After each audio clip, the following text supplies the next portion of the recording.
Welcome to Vsb News Online for Thursday, March the 26th. I'm Charles Webb. The fact that last night's protest group at the Senate was openly encouraged by organizer MP Walton Brown to engage in civil disobedience has stunned people on both sides of the political fence, among them Senate Leader Michael Fay, against whom the protest was directed. I did hear myself, the president of this chamber, ask for assistance from a member from another place, and that offer for assistance or request for assistance was declined. I have a problem with that. And the reason that I have a real issue with it, it's all well and good for us to say people have the right to protest, but you protest in the manner in which you should protest. That should not be disrespecting the President of the Senate or disrespecting the chamber, because I will disagree. The reason this is very important is because we are supposed to lead. And when I'm forwarded messages that say stage 1 civil disobedience from a member sitting in another place, that too is wrong. Because I, for one, as Senate leader, cannot sit by and allow, or at least see, that that kind of language is perpetuated by members sitting in either this chamber, which I'm happy to see did not come from this chamber, but from another place. It's completely unacceptable. So I say all of that to hope that just because people do not agree with policies that may be put forward by this government, that civil disobedience campaigns or requests for civil disobedience, which is what we witnessed in this chamber this evening, let's make no bones about it. We can't be nice about it because we did witness that, with civil disobedience. That cannot be correct. You can protest, you can make your voice heard, and there are avenues upon avenues, but it should be done in a respectful and appropriate manner. I don't think that's too much to ask. Shadow Home Affairs Minister Walton Brown led last night's invasion of the Senate chamber, accompanied by colleagues from the Progressive Labour Party and other civic organizations, after explaining to the large crowd what the purpose of the protest was. Immigration policy has been a part of politics and racial politics for more than 50 years. For more than 50 years. If one party continues to put things in place against the wishes of the other half of the population, you're going to have divisive politics. You're going to have one party in agreement, the other party in disagreement. That's not good for Bermuda. It is not good for our country. And so we have to find a way to come together to figure out the best immigration policy for all Bermudians and for the people who are here. Right. We are making that call in a sincere effort to the Bermuda government, the OBA government. We hope they will listen. This is being contemplated, this is being put forward in a spirit of genuine concern to have it addressed. We have tried for over 2 years now to have collaboration and consensus building. We have reached out to the OBA on many occasions.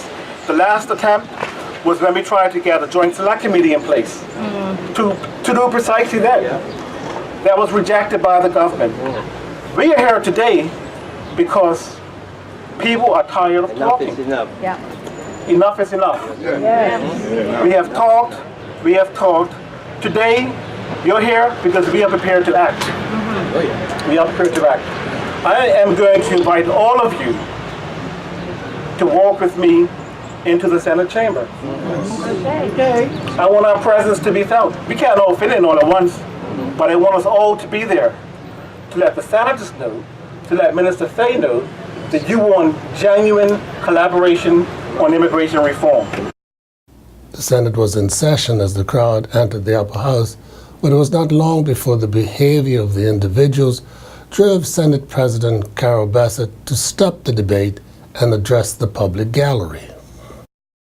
Members of the public gallery, you're not allowed to stand. So when every seat is filled, I'll ask that the overflow be on the outside and that you keep your voices down, please. So if you can quickly find a seat, and if you can find a seat, I'll ask you to step outside and close the door. You cannot sit over there, ma'am, and you're not allowed to talk either. Members of the public, you are not allowed to stand in these chambers. Please quickly find a seat, and there'll be no sharing of seats. Find a seat, please. And I will clear these chambers if you do not get in order. You got 2 minutes to get this in order. This is not a circus. Find a seat. If you cannot find a seat, please make your way outside and close the door. We will have order in this place. Into this public gallery is a privilege. It's not a right. Ma'am, you in the hat, can you please exit? Can you please exit now? Can you please exit? Because you're out of order. Can you please exit the chambers? Ma'am, I have asked you to leave. Sorry? He is at the door. I need those who are standing to exit the Senate, please. I need those who are standing to please exit the Senate. Okay. Senate stands at recess for 2 hours. We are at 8:10.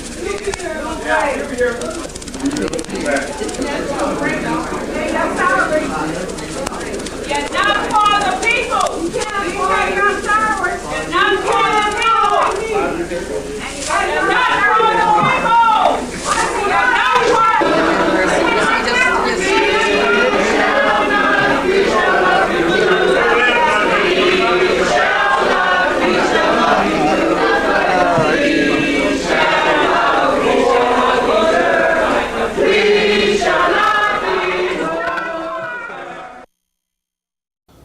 The sensitive issue of why 99% of the people on financial assistance are black was raised during the Senate's budget debate yesterday by opposition leader Diala Rabin. His comments were echoed by a number of speakers, including Government Senator Jeff Barron. Clearly it's difficult. I'm not going to judge the efficacy of that program here. I'm not. I'm saying that the conversation was started, the big conversation. I remember watching them on CITV and thinking, this is a good thing. We need to have these things. While I may feel uncomfortable with some of the things that are said, that's precisely where I need to go, to leave my comfort zone as a Portuguese Bermudian, to hear about these things, to hear about experiences. I will not shy away from that, nor do I think any of us should. The conversation didn't start, though, with Premier Cannonier, and nor should it end there. It's a continuing conversation, but it must take a lot of people around the table. It cannot come from a consultant of government. It cannot come from simply the leader of the government, nor. It has to take more people. And who's willing to do that? Because unless we are willing to do that, we're going to continue to hear the dog whistle politics of those abusing the financial assistance regime, abusing the welfare, as food stamps, as you hear all over the place. Okay? As we march towards an election in 2-3 years, if we're not having this conversation, we're bound to hear it again. I will not have that. While there is abuse, while there may be abuse, and while it is reported, there are a lot of people who simply need the financial assistance from government. The goal here is to drive towards that transformation through the CDD program and through, frankly, other programs, whether it be a hustle truck, whether it be something else. Because I can tell you this, if those men and women who are leaving the corrections facility can find employment, others can too. So that they can feel validated. So that instead of walking into financial assistance to ask where their check is, they can walk into financial assistance and speak to the person who's been dealing with them all these years and say, thanks, I don't need you anymore. That is where we need to get to. And I guarantee you, 90%, 98% of those who are on financial assistance want to say just that. Because they're working. They're gainfully employed, they feel secure in their employment, and they feel secure of where they are in Bermuda. And we'll be back with more news right after this. The Marketplace Food Court is you and your family's one-stop shop. Start your day at the Breakfast Bar with omelets made to order and traditional Bermuda codfish breakfast. The chefs will cook lunch and dinner to your liking, along with the salad bar, sandwich bar, sushi bar, and fruit bar, the Marketplace Food Court is your kitchen away from home. Every day is hassle-free with nutritious meals from the Marketplace Food Court. Visit us 7 days a week. Homemade cooking, quality service, all at prices you can count on. It will have the likeness of a Caribbean carnival, competitive, exciting, unique, and most of all, Bermudian. That's Bermuda Heroes Weekend, being launched this June as a signature tourism event.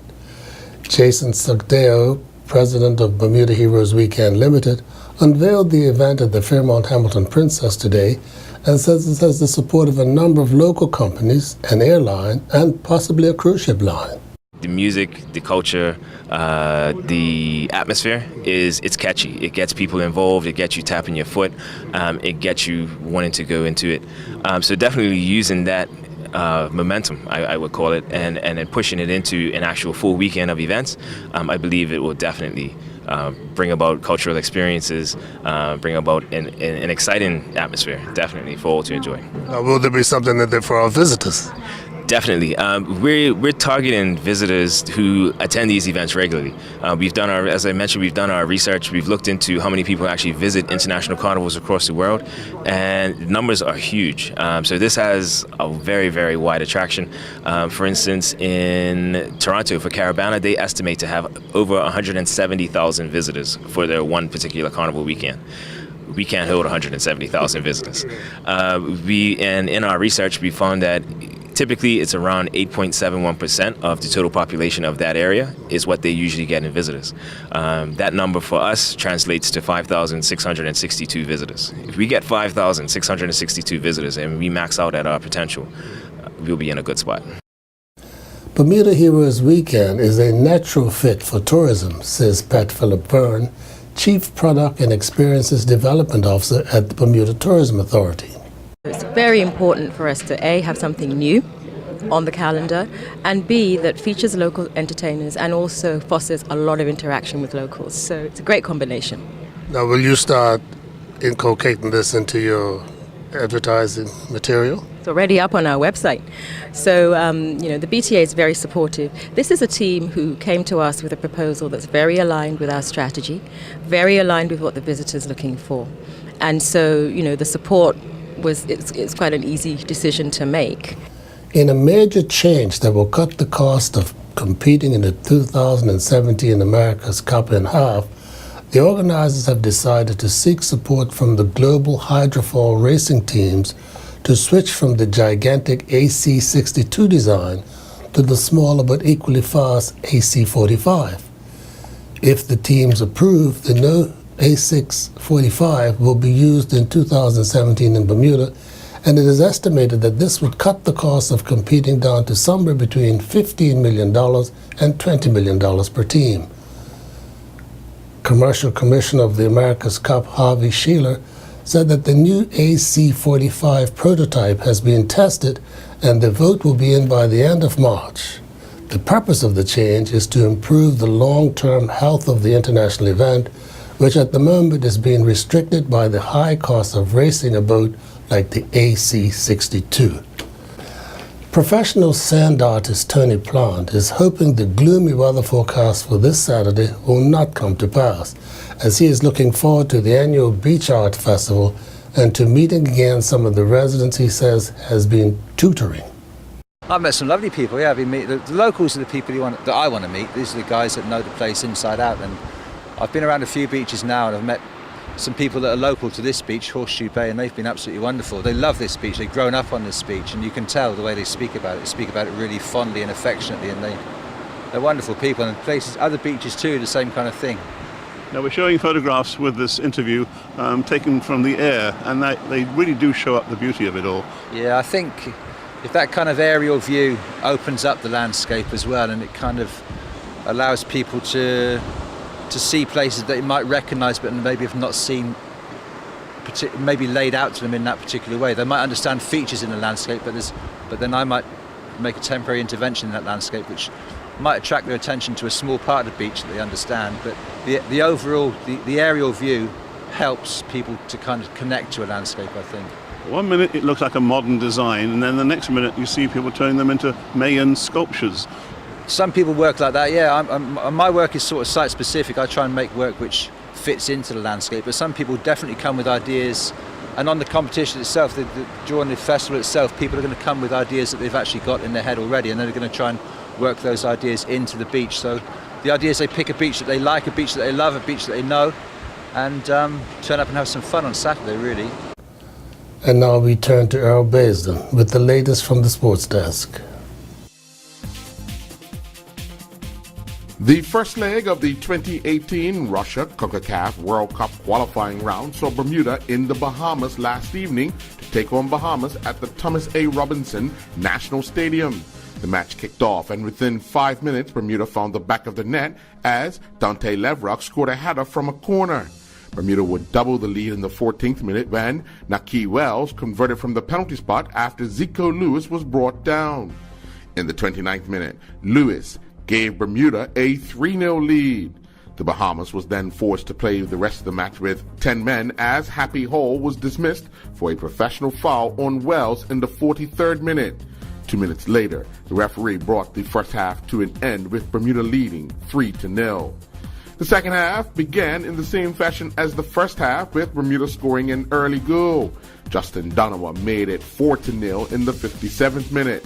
In the 60th minute, Bermuda made their first change of the match as Raheem Simons was replaced by Jonte Smith.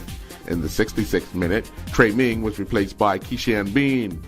Donowa put his last performance for Bermuda at the National Sports Center behind him when he limped off with cramp by scoring his second goal of the match in the 70th minute. In the 76th minute, Jalen Harvey made way for Janai Rayner. With no further goals, Bermuda will return for the home leg on Sunday, March 29th at the National Sports Center, holding a 5-0 lead.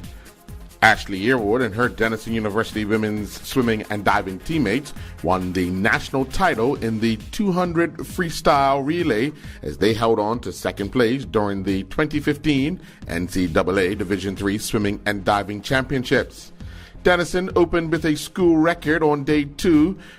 In the 200-yard freestyle relay, the team of Rima Juris, Carolyn Kane, Yearwood, and Mary Van Leuven won the national championships with a time of 1:31.82. It was the first national championships for all 4 swimmers. Denison's last relay national title happened back in 2011. The 2015 Bermuda Open Championship continued at the Port Royal Golf Course yesterday under ideal conditions. American Jimmy Little continues to lead the professional division after shooting a third round 2 over par 73 to sit at 2 under for the event. Englishman Barry Lane is in second at even par, this after his third round 3 under par. Spain's Miguel Angel Martin is currently in third, sitting at 1 over par. Michael Sims continues to lead the Bermuda group of players after his third round 1 over par 72 that sees him in 7th. While Kamiko Smith is in 18th after his round of 2 over par. Nicholas Jones is in 23rd after his round of 3 over par. Damian Paliande stormed up the leaderboard in the Open Amateur Division. He ended the day tied first with Mark Phillips. Paliande shot a third round even par, while Phillips shot 7 over par, and now the pair will both go into the final day at 13 over par. Joshua Cabrera shot a third round 9 over par 80 to remain in third place at 23 over par. The first flight will come down to who can hold their nerve. Bill Pitt shot a third round 89 and now shares the lead with round 2 leader Timothy James, who shot 91. Both players are at 47 over par. Walter Jackson shot a third round 83 and moved to 1 stroke behind the leaders with 1 round to play. Neil Tolson and his Wingate University men's tennis teammates remained unbeaten in SAC play, defeating visiting Carson Newman University 8-1. The Wingate University won their 19th straight league match, moving to 9-3 overall and 7-0 in the SAC. Senior Tolson teamed up with junior Sebastian Hall for an 8-4 win at the number 1 double spot. Tolson then won his number 1 single spot match in straight sets, 7-6, 6-love. Tahira Butterfield and her University of Albany women's track and field teammates concluded competing at the Shamrock Invitational. Butterfield competed in the women's 200-yard dash, where she finished 29th overall. Butterfield clocked a time of 25.79 on her way to finishing 8th in Heat 3. The final puzzle of the Sal 1 Island Basketball League playoffs was revealed inside the Summersville Academy Gymnasium last night. In first round action, the number 1 seeds Thundercats defeated the number 8 seeds Court Kings 54-43. Jason Lowe scored a game-high 23 points for the Thundercats, and Scott Barnes was the top scorer for the Court Kings with 14 points. The final 4 games start 7 p.m. on Saturday, March 28th, inside the Cedar Bridge Academy Gymnasium. In a Bermuda Hockey Federation Women's Division makeup match at the National Sports Center last evening, it saw a 5-goal thriller with the Swallows coming back to edge the Bluebirds 3-2. Debbie Sargas opened the scoring with a penalty corner goal in the 10th minute to give the Bluebirds a 1-0 lead. The Swallows would pour on the pressure for the remainder of the half but could not find the equalizer. The Bluebirds would go ahead 2-0 in the 42nd minute with a field goal off the stick of Pierre Simons. But 2 minutes later, the Swallows were back in the game and Vanessa Polos scored a field goal. Liz Stewart drew the Swallows level in the 57th minute with a field goal, and Juliet Hargati would score what proved to be the winner for the Swallows from a penalty corner in the 68th minute. I'm Earl Basden reporting for VSB Sports. Looking at the weather for Friday, March the 27th, there will be a mix of sun and cloud, a few showers arriving overnight. Winds will be southerly, moderate to strong, increasing strong with gusts as gale force during the evening. We're expecting a high near 71 and a low near 65. This weather forecast is courtesy of the Bermuda Weather Service. Well, thank you for watching VSB News Online for Thursday, March the 26th. I'm Charles Webb.